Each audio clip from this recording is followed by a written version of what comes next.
lang yan, gagawin dyan. Kasi, may ano ko pa yan sa...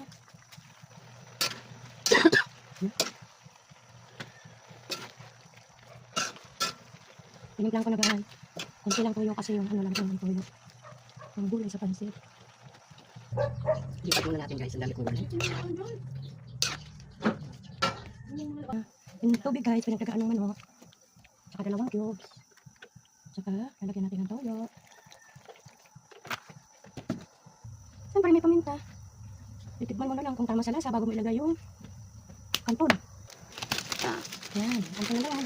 Tatakpan na natin. Pag natunaw, saka ilalagay natin yung bihon.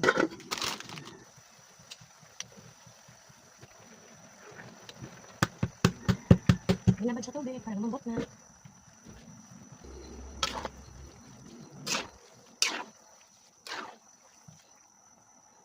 Pinchay, pampabango yan. Lagay ko yung kalahati bago ko ilagay yung gulay. Mamaya na yung kalahati. Wala na ba yun? Ang daming gulay. Chiki-chiki ang hindi ko naman. Sabi kayo bumili ng tinapay kay? Hindi kami. Ayoko sa ano, hindi ako nagsasarapan sa gardenia eh. Bakit? Na may amoy kasi sa ano. Yung mahawa yung amoy sa loob ng grocery.